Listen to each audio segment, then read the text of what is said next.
Yeah, you are welcome back. Yes.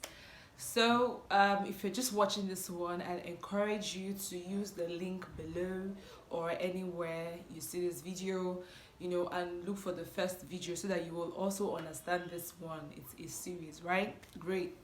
So, I had left school. I had succeeded in convincing myself that I was leaving school and that there was no need for me to continue with my my modeling business. Sorry, and yeah, I left school, went for NYSC, fresh out of school, and my head was just hot, hot. Like, what do I want to do with myself? What do I want to do with my life? So you see these questions, most people tell you when you're out of school, like when you're done with NYS, that's when some people start asking these questions. But for me, I started asking these questions right from when I was in school, right? So on getting to NYSC, it was a different life entirely, right? That was where I started listening to John Obidi, if you know John Obidi here. So that guy don't take, right? I started listening to John Obidi's teleseminar. He would do it every Thursday, yeah, by 8 p.m.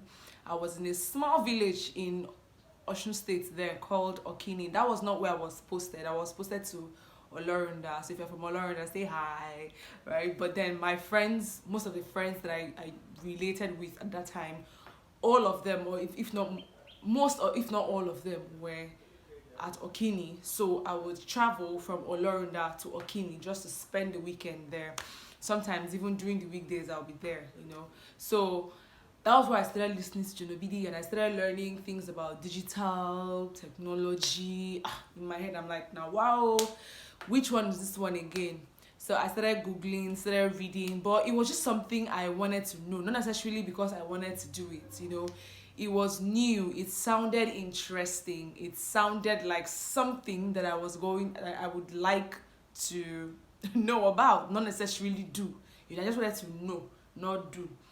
So I just kept on listening, and it was about that time. That was about the only most fun thing I could do with myself, being in a village, right? So it happened then that a friend of mine as well, in that same village, was good at website design, and that was when I tried to run an online competition for models.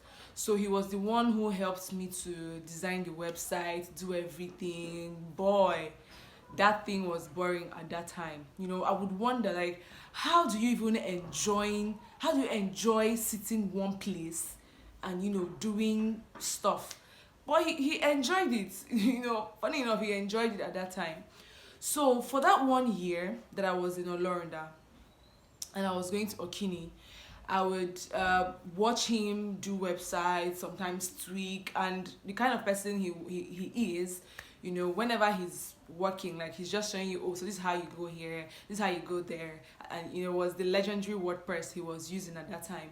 So he would just sometimes he would be like, Joy, I'm not doing this for you next time. You need to learn how to do these things by yourself. So then I would write blog posts and I will upload it. So he told me I needed to learn, because then what I'll do is I'll write the blog post, send it to him. He will now upload it. you know. But at the time he was like, Joy, I can't do this no more. Like, you have to learn how to do these things yourself. So he would call me, teach me, show me, okay, this is where you click on post, when you have to compose, click on add new from there, just like that. So you can even say I have it in my head already. You get. So that was how I started. I started, I not like I started building websites. So I didn't start building websites. No, I was just learning what I needed to learn at that time, just to keep my whatever I was doing at that time going. And I remember that time I was using, my gosh, like you guys that use your NYC money to flex and all that. You guys did a good job. So because of the burning, will I say the burning urge? Is that a word? Is that right? But I was just burning with ideas. So for everyone, like I was spending my money on whatever it is that came to my head at that time. So you can imagine as an NYSC member at that time, to keep up my website running, I was paying about 7,000 something per month. I can't forget, I was using web.com, like they were very expensive at that time, and they were charging in dollars. So I would pay 7,000 naira per month. So for every 19.8 I received, I saved it. I already knew that, okay, out of this 19.8, at least I can pay like 2 months. That's 14,000 naira. Gosh, it was crazy. So that was when I started when I was listening to John, and then he was talking about one of the popular ones here in Nigeria. And I just told my friend, see you, me, I cannot be paying 7K to these guys every month, and see what I learned that, is happening in Nigeria. So my friend was like, oh yes, okay, let us transfer. And then we wrote to the company at that time. Then I could feel like they were not happy that I was leaving, but I mean, why spend so much when I wasn't earning so much, right? So that was when we made a transfer to one of the Nigerian hosts, and I kept on using my stuff peacefully. So I passed out of NYSC, came back to Lagos where my family resides, and the next question was, okay, what to do? That was the next question on my mind. And I remember that time when I was in NYSC, I also picked interest in bag making, because I mean, the bags they showed us, they'll use Ankara to make the bag, like different shapes. I was fascinated. So I even started training while I was in Osun State. Yes, I paid money to learn bag making. So when I came to Lagos, I knew I wanted to continue that bag making. I wanted to keep learning. So I registered again, in a bag making school, somewhere around K2. That was where I was going to every day at that time to learn. So I started learning, enjoying myself, met people, even my teacher. I loved him so much at that time. I still do. He was really amazing. And anytime I'd not come to class, like, he'd be like, where is Joy? Where is my joy? Where's my joy? God bless his soul. And he's doing amazingly well. I still speak to him till today, So I learned that bag making, my people. And when I graduated, I came back home, because of course there was nowhere I would have been going from where I was staying at that time. So I came back home, and it was time to put it practice. I bought like a lot of tools. My God, I bought a lot of tools, and that's something that I learned about myself. And that's a beautiful thing about entrepreneurship. As you journey, you learn something about yourself. So whenever I'm going into business, I go hard. I don't care the cost. Whatever it's going to cost me, I go hard. That's actually how I've seen I do business. Sometimes it's good, sometimes it's not good, because so good. Like, it has sort of hurt me sometimes, but other times, like, I don't even regret it. Like, I'm so excited I did this. Like, I went hard on this thing, right? So that was how I went hard on the bag making thing. And I bought a lot of tools. I bought a lot of fabrics. I bought a lot of materials. My God, like, there were so much. And that was when I started, doing stuff. But then something happened, and that led to the failure of my bag making venture. So I realized something about myself. That's another lesson you have to learn when you're on a journey like this. Okay, so if you're just starting your business, this is something that you have to learn. You have to know who you are, because your personality can tell how you run your business. Now, it was during bag making that I realized that I could not sit in a place. You get? Remember, I already said in the first video that I was asking my friend, like, how do you even sit one place to do a job, right? So I then realized that I could not. Another thing was, whatever had to do with craft, using my hand to make something and all those stuff, I am good at them, but not 100%. And so it's like 30 or 40%. Like, I'm not even close to 50 in any way. Maybe even 20, if you get. I'm not even good in any way. So I think my sister is even a better person when it comes to her hands. Like, she knows how to use her hands. So I realized I was more of the brain person, So that was how I started doing the bag making. Every day I'll be in my room, I'll sit down, I'll be cutting different shapes, measurements, things like that. And another thing was that I didn't even like numbers, right? So I will have to measure, write, calculate, and I'm like, oh, no, I can't do this, I can't do this. So I made some pauses at that time. But I just realized, man, I won't be able to do this.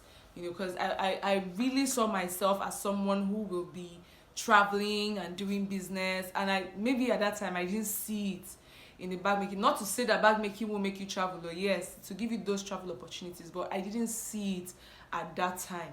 That was just the difference.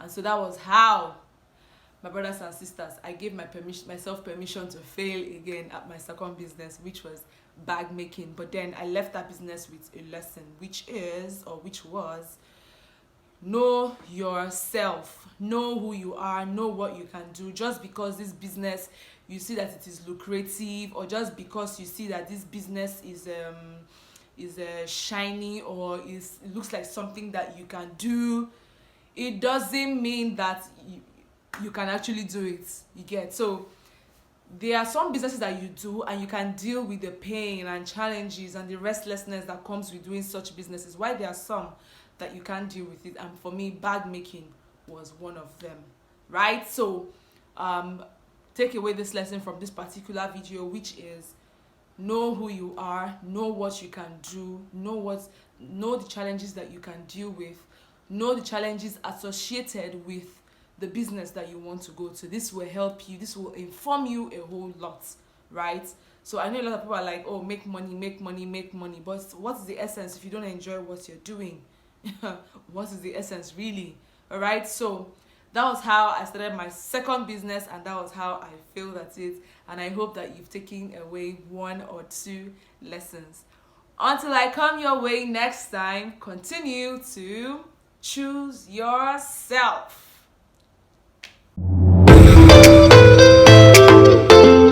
Yeah, so I told you that time that I ran a modeling, online modeling competition. And one of the things that was supposed to happen was, for the winner was supposed to get 30,000 naira, right? So we actually gave out the 30,000 naira, but it was not from my money. It wasn't from my money. It was sponsored by my parents, right? So, and I'm telling you this because a lot of you see people who do amazing stuff. They put it all out online, and it feels to you like they're doing, oh, so great. Oh, they are mega, they've blown. Some of these people have sponsors, some of these people have fathers, mothers who are wealthy and helping them out, and all that. So that's why I am big on choosing yourself. Like, stay on your lane, know what you can do and what you cannot do, right? So I just thought to put this out there just for someone who probably may be thinking, oh, how do I sort this out? See this person, see that person, they are doing it, so what am I doing wrong? You may not necessarily be doing anything wrong. So maybe they have access to funding, maybe they have access to a network of people that are helping them push these things, all right? So in in my case at that time, I had access to funding from my parents. So, I mean, I couldn't afford 30K at that time as an NYSC student. I was just being paid 19.8. I wasn't even receiving pocket money. I was just, my 19.8 was all I was receiving at that time. And remember I told you I was using it to pay for my website, 7K per month before I ported. So learn to choose yourself, learn to know your lane, all right? Do not compare yourself with another person. Access to funding, access to a network of people who has and is still helping a lot of people, not necessarily because they are making profit, no. So I just thought to put this out there